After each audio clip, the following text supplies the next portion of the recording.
Salam sehat sejahtera pemirsa setia Mata Ketiga. Pernahkah Anda mendengar tentang alien dari luar bumi yang telah menjalin kontak terbuka dengan manusia selama 40 tahun? Kontak ini masih berlangsung hingga saat ini dengan cara komunikasi yang unik melalui koneksi kesadaran dengan tubuh manusia untuk menyampaikan pesan-pesannya. Konsep ini mirip dengan mediumship, bagian dari kemampuan indera keenam yang memungkinkan seseorang melihat, merasakan, bahkan berkomunikasi dengan makhluk halus. Kisah ini berpusat pada sosok Daryl Anka, seorang medium yang menyampaikan pesan dari makhluk multidimensi bernama Besar. Hari ini, kita akan menelusuri asal-muasal hubungan Daryl dengan Besar. Siapa sebenarnya Besar itu? Apa tujuan Besar berbicara dengan kita? Dan bagaimana Besar mengungkapkan peristiwa kontak fisik pertama antara manusia dan alien? Kisah luar biasa Daryl Anka. Mari kita mulai dengan kisah luar biasa Daryl Anka. Saat masih muda, dalam sebuah perjalanan bersama keluarganya di jalan raya, Daryl melihat objek terbang berbentuk segitiga di kejauhan. Bentuknya mirip dengan bingkai segitiga yang digunakan dalam permainan biliar, melayang di udara, lalu menghilang begitu saja. Keluarganya terkejut dan tercengang. Daryl berkata, "Meskipun saya tidak bisa membuktikan apakah itu pesawat alien atau bukan, saya tahu satu hal. Objek itu bisa melayang diam di udara, terbang secepat peluru, dan bergerak tanpa suara. Teknologi modern, bahkan hingga saat ini, tidak mampu melakukan hal seperti itu. Hal ini membuat saya sulit untuk tidak menghubungkannya dengan UFO." Kenangan ini menjadi benih dalam hati Daryl untuk memahami kebenaran tentang alam semesta. Bertahun-tahun kemudian, secara kebetulan, Daryl menghadiri sebuah acara mediumship atau cenayang. Meski awalnya tidak terlalu tertarik dengan konsep spiritualisme, ia merasa acara tersebut menarik. Ia menyadari bahwa informasi yang disampaikan oleh medium tersebut sangat berguna dan membantu orang untuk lebih positif. Di akhir acara, Daryl diberitahu tentang kursus lanjutan dalam mediumship. Awalnya, ia skeptis dan berpikir, bukankah hanya orang dengan kemampuan khusus yang bisa melakukan ini? Meski begitu, rasa ingin tahu dan semangat penelitiannya mendorongnya untuk mencoba. Ia pun mengikuti kursus tersebut. Awal koneksi dengan Besar. Dalam salah satu sesi meditasi di kelas, tanpa sengaja Daryl mengalami koneksi dengan Besar dan komunitasnya. Koneksi ini memunculkan kenangan yang bukan sekadar ingatan biasa, melainkan memori dari jiwa. Daryl mengingat bahwa sebelum menjadi dirinya yang sekarang, ia telah membuat perjanjian dengan Besar untuk menjadi medium. Ketika meditasi berakhir, Daryl merasa bingung. Pengalaman ini terasa sangat nyata namun juga tidak masuk akal. Ia bertanya-tanya, apakah semua ini hanyalah halusinasi? Saat itu, guru meditasinya menoleh dan berkata, "Jika kamu siap untuk memulai, ada satu entitas yang menunggumu sekarang." Dalam keterkejutannya, Daryl melihat seorang teman sekelasnya sedang menggambar. Ketika ia melihat lebih dekat, ternyata gambar itu adalah sosok Besar yang baru saja dilihatnya dalam meditasi. Serangkaian kebetulan ini terasa seperti tanda yang mengingatkan Daryl bahwa semua ini benar adanya. Dalam perjalanan pulang, Daryl merasa hidupnya telah berubah selamanya. Kebingungan dan keberanian Daryl. Daryl merasa kebingungan. Ia berpikir, jika aku memberitahu orang lain bahwa ada alien dalam pikiranku yang bisa berbicara denganku, bagaimana mereka akan bersikap padaku? Walaupun pemikiran rasionalnya menyadari bahwa medium spiritual adalah hal yang kontroversial, pengalaman misterius ini begitu menarik hingga keinginannya untuk mengeksplorasi kebenaran semakin kuat. Siapa sebenarnya Besar? Apa kesepakatan yang telah kami buat? Dan siapa aku sebelum menjadi manusia ini? Menjelang akhir kursus, Seorang teman bernama Mike menghubungi Daryl. Mike sedang menulis disertasi doktoral tentang medium spiritual dan psikologi. Ia berharap Daryl bisa menjadi subjek penelitiannya. Mike kemudian mengundang beberapa teman ke rumahnya, di mana Daryl melakukan mediumship, sementara Mike mencatat pengamatannya. Tahun itu adalah 1984.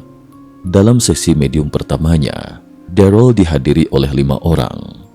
Seminggu kemudian, 10 orang bergabung. Minggu berikutnya, jumlahnya semakin bertambah. Dari mulut ke mulut, aktivitas medium Daryl pun mulai dikenal luas. Seiring meningkatnya jumlah peserta, Daryl harus mengadakan acara publik untuk menampung kerumunan orang. Ia juga mulai melakukan tur ke berbagai kota untuk memberikan ceramah. Hingga saat ini, Daryl masih menyampaikan pesan besar. Penelitian ilmiah terhadap koneksi Daryl dan Besar. Untuk mengungkap misteri ini, para peneliti mengukur aktivitas otak Daryl menggunakan EEG, elektroencephalografi, untuk merekam dan menganalisis aktivitas listrik otaknya. Saat ia terhubung dengan Besar, gelombang otaknya menunjukkan pemutusan kesadaran diri, termasuk reseptor rasa sakitnya. Pada saat yang sama, kecepatan pemrosesan otaknya meningkat secara bertahap. Yang luar biasa, kondisi otak seperti ini biasanya hanya terjadi pada anak kecil. Kondisi ini umumnya berhenti saat anak tumbuh dewasa. Sebagian besar orang dewasa tidak pernah mengalami perubahan frekuensi seperti ini sepanjang hidup mereka. Ketika koneksi dengan Besar semakin mendalam, aktivitas gelombang gamma dalam otaknya meningkat. Gelombang gamma ini seperti yang sering ditemukan pada para biksu atau orang yang sering bermeditasi, mewakili keadaan pikiran yang lebih tinggi, memungkinkan fleksibilitas dalam pemikiran kognitif dan emosional, serta pemahaman dari perspektif yang lebih luas. Selain itu, energi di otak Daryl terkonsentrasi di korteks temporal kanan dan seluruh telinga kanan, yang memperbesar kepekaannya terhadap rasa dan pendengaran. Secara keseluruhan, menurut para peneliti, peluang statistik untuk memiliki aktivitas otak dan perubahan ini kurang dari 1%. Artinya, hanya segelintir orang yang dapat mengalami pengalaman luar biasa seperti ini. Siapa Besar?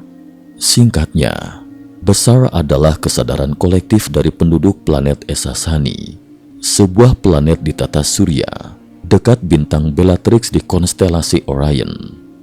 Namun Besar mengatakan bahwa mereka hidup di dimensi waktu yang paralel. Bahkan jika kita memiliki teknologi untuk pergi ke sana, kita mungkin tidak dapat bertemu dengan mereka. Di planet mereka, tidak ada bahasa. Mereka berkomunikasi melalui pikiran, jadi tidak ada konsep sama. Untuk memudahkan manusia dalam memahami dan menyebut, diberikanlah nama Besar. Kata Besar sendiri berasal dari bahasa Arab yang berarti pembawa kabar baik atau penyampai pesan. Planet Essassani memiliki keanekaragaman hayati yang melimpah, termasuk flora dan fauna dari berbagai planet di alam semesta, termasuk bumi. Namun, permukaan planet ini tidak dikembangkan dan tetap mempertahankan ekosistem alaminya. Kota-kota mereka berada di atas kapal luar angkasa, memungkinkan mereka untuk sering bepergian antar bintang. Asal-usul penduduk Essassani. Menurut Besar, di versi paralel lain dari bumi, manusia lebih fokus pada perkembangan teknologi, sehingga mengabaikan emosi dan spiritualitas. Generasi demi generasi, perkembangan teknologi dan kecerdasan mencapai puncaknya. Tetapi manusia perlahan-lahan kehilangan koneksi dengan kemanusiaan, bahkan kemampuan mereka untuk bereproduksi. Hal ini akhirnya menyebabkan kehancuran lingkungan hidup mereka. Untuk beradaptasi dengan planet mereka yang sekarat, manusia ini memodifikasi gen mereka menjadi makhluk yang kita kenal sebagai Grey Alien. Untuk mempertahankan spesies mereka, satu-satunya solusi bagi para Grey adalah mencari gen manusia yang dapat digunakan.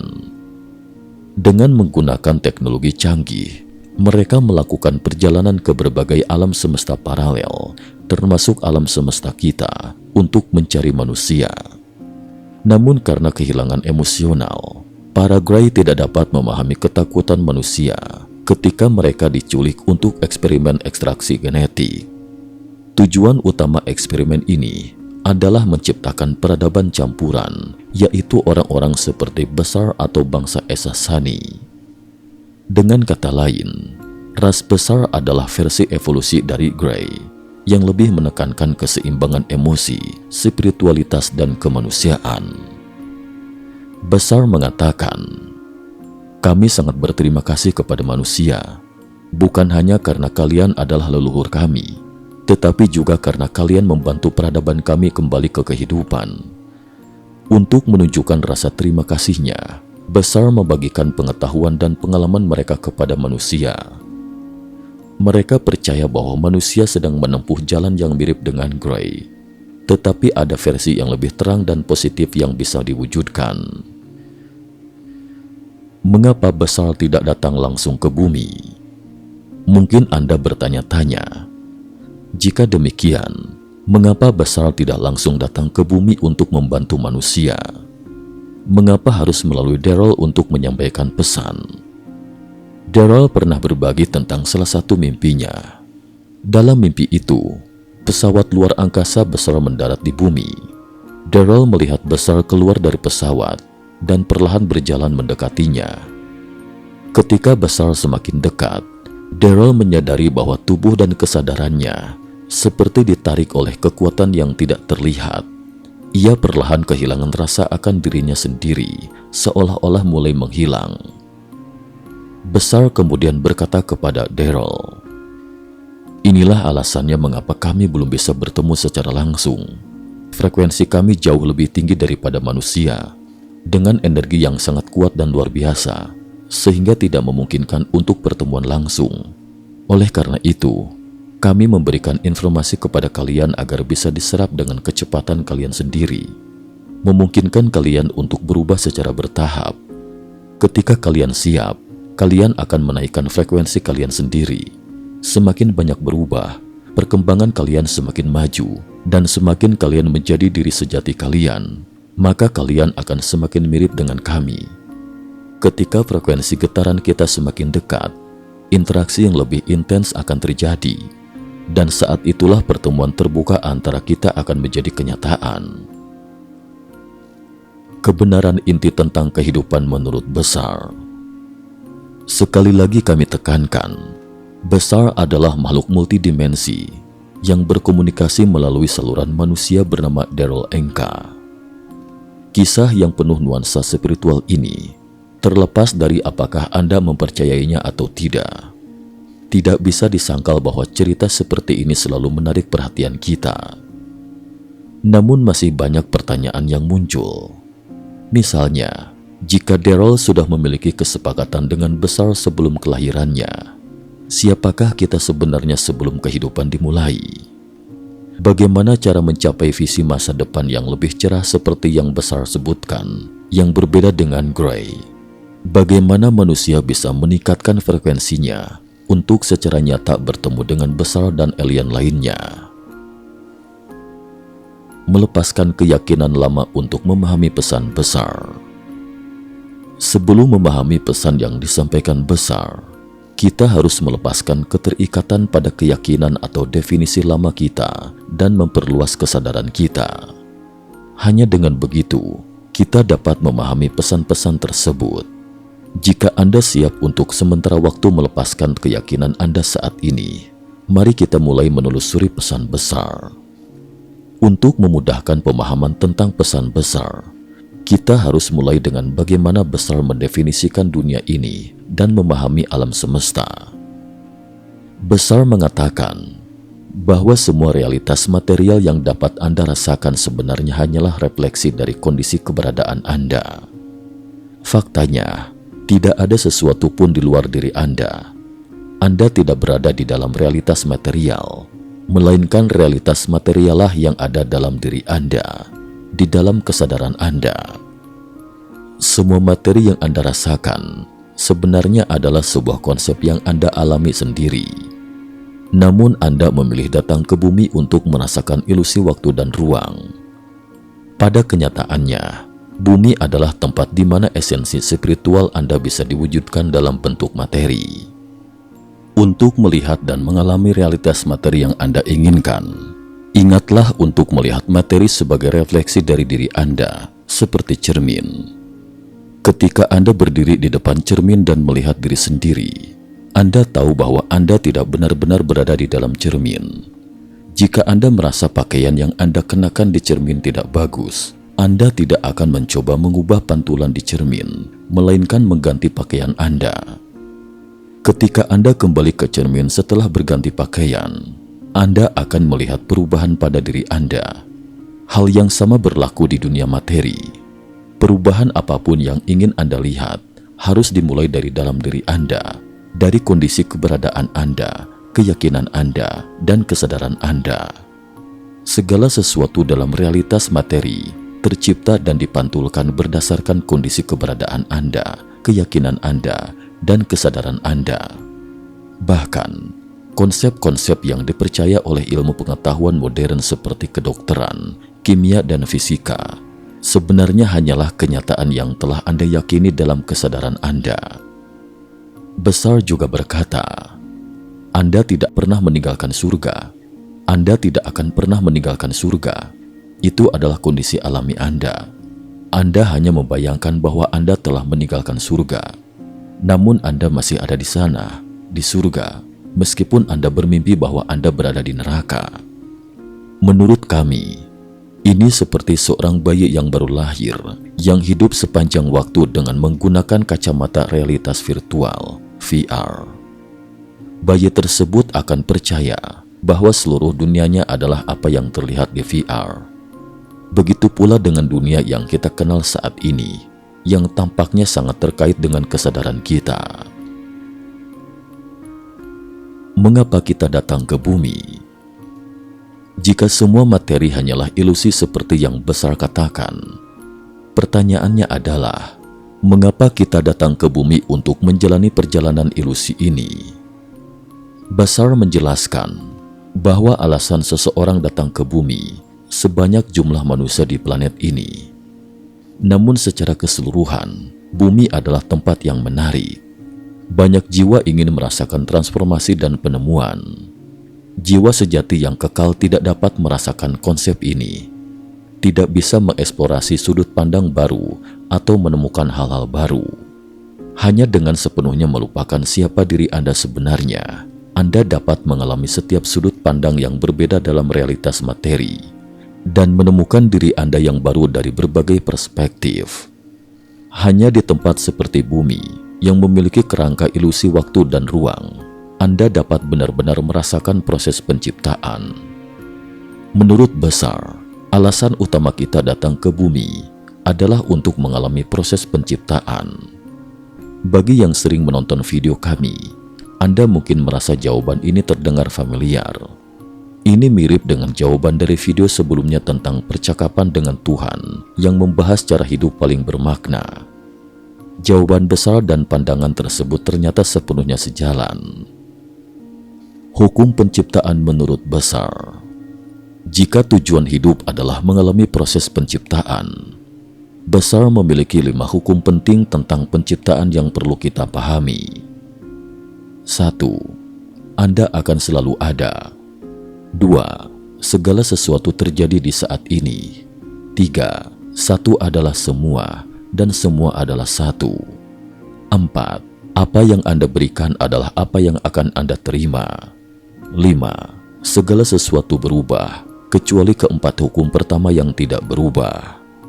Besar menekankan bahwa kelima hukum ini bukanlah hukum fisika, tetapi hukum eksistensi universal. Hukum ini mencakup semua pengalaman, kejadian, dan realitas di setiap momen. Hukum ini tidak pernah berubah. Dengan memahami hukum-hukum dasar ini, Anda dapat memahami cara kerja eksistensi dan menciptakan realitas materi yang Anda inginkan dengan lebih tepat. Cara menciptakan realitas yang diinginkan. Bagi banyak orang, cara menciptakan dunia materi yang mereka sukai adalah topik yang paling menarik. Apakah besar memiliki metode konkret untuk mengubah diri Anda yang terlihat di depan cermin? Besar menjelaskan bahwa semangat dan emosi yang timbul darinya, seperti kegembiraan, kebahagiaan, kreativitas, dan cinta, adalah frekuensi unik Anda yang memancar dari esensi sejati Anda. Frekuensi ini bersifat unik bagi setiap individu. Untuk menggunakan frekuensi unik ini, Anda perlu bertindak sesuai dengan hasrat dan semangat Anda. Lakukan apa yang paling membuat Anda bersemangat hingga kapasitas maksimal. Nikmati prosesnya, dan jangan memasang ekspektasi atau asumsi terhadap hasilnya. Semangat adalah kompas kehidupan yang menunjukkan frekuensi tertinggi Anda, seperti mesin penggerak yang mengarahkan Anda menuju ekspresi yang lebih besar dari semangat itu sendiri. Dengan menjalani hidup berdasarkan semangat, Anda akan menempuh jalur dengan resistensi paling rendah. Ini akan membawa Anda lebih dekat pada keutuhan dan evolusi diri. Hidup Anda akan menjadi lebih menggembirakan, dan hal-hal ajaib akan mulai terjadi di sekitar Anda. Besar mengatakan, kehidupan itu sendiri tidak memiliki makna apapun. Anda dirancang untuk memberikan makna pada kehidupan. Jika Anda mendefinisikan kehidupan secara positif, Anda akan mengalami cinta, kelimpahan, dan kebahagiaan. Jika Anda mendefinisikannya secara negatif, Anda akan mengalami kesulitan, perjuangan, dan konflik. Jika Anda hanya melihat penderitaan dalam hidup, itu karena Anda telah mendefinisikan hidup dengan cara seperti itu. Dengan mengubah definisi Anda dapat mengubah pengalaman Anda. Inilah cara kerja kehidupan. Ingat hukum penciptaan keempat. Apa yang Anda berikan adalah apa yang akan Anda terima. Jika Anda tidak tahu cara mengubah definisi hidup Anda, Besar menyarankan metode sederhana. Lepaskan pikiran atau keyakinan yang Anda genggam erat. Besar menggunakan analogi karet gelang untuk menjelaskan hal ini. Semakin Anda mengalami kegelapan dan penderitaan, dan pada akhirnya bersedia melepaskannya, semakin cepat Anda akan melesat menuju cahaya. Inilah cara memandang pengalaman negatif dengan sikap positif. Dengan demikian, Anda akan secara alami keluar dari situasi yang tidak Anda sukai dan kembali ke diri sejati Anda yang terang dan melimpah. Kesalahpahaman tentang hukum ketertarikan. Besar menyoroti bahwa ada kesalahpahaman dalam memahami hukum ketertarikan. Banyak orang mengira bahwa mereka perlu mempelajari metode tertentu untuk bisa menarik sesuatu. Tetapi kenyataannya, Anda sudah selalu menerapkan hukum ketertarikan. Jika tidak, Anda tidak akan merasakan apapun. Jadi, Anda tidak perlu belajar bagaimana cara menarik. Semua ini berjalan secara otomatis. Selain itu, terkait hukum ketertarikan, mungkin Anda memiliki gambaran seperti ini. Anda berpikir bahwa hukum ketertarikan adalah untuk menarik apa yang Anda inginkan dari jauh ke dekat, sementara apa yang tidak Anda inginkan dilepaskan jauh-jauh. Namun karena hukum kedua penciptaan menyatakan bahwa semuanya terjadi di saat ini, semua hal ada di saat sekarang, tidak ada yang pergi jauh atau mendekat. Dalam arti tertentu, proses ini hanyalah pengaturan ulang sebagai keseimbangan energi dalam kesadaran Anda. Jadi, yang harus kita lakukan adalah mengakui bahwa frekuensi inti yang khusus untuk Anda sudah berusaha sebaik mungkin untuk menarik semua hal yang sesuai dengan Anda. Hukum ketertarikan selalu beroperasi secara otomatis, dan jika Anda belum merasakan manifestasinya dalam hidup, bukan berarti Anda tidak menariknya, tetapi ada beberapa keyakinan Anda yang menghalangi mereka muncul dalam dunia Anda. Sebaliknya, hal-hal yang tidak sesuai dengan frekuensi inti Anda secara alami menjauh dari Anda. Satu-satunya alasan mereka tetap ada adalah karena Anda masih menggenggam mereka dan tidak membiarkan mereka pergi. Jadi, inti dari hukum ketertarikan adalah melepaskan keyakinan yang tidak sesuai dengan diri sejati Anda, sehingga hukum ini memiliki ruang untuk beroperasi secara otomatis dan realitas yang sesuai dengan frekuensi Anda dapat terwujud. Visi masa depan manusia menurut Bessar. Dalam cerita sebelumnya, Bessar menyebutkan bahwa manusia sedang berjalan di jalur yang mirip dengan Gray, yaitu terlalu berfokus pada perkembangan teknologi sambil mengabaikan pertumbuhan spiritual. Bessar percaya bahwa kita dapat menciptakan versi manusia yang jauh lebih baik dibandingkan Gray. Bessar menjelaskan bahwa untuk menciptakan dunia yang harmonis, tidak perlu membuat semua orang menjadi seragam. Sebaliknya, harmoni sejati muncul dari penerimaan mutlak terhadap perbedaan di antara satu sama lain. Setiap orang adalah bagian unik dari sebuah puzzle. Potongan puzzle ini saling melengkapi untuk membentuk gambar yang utuh.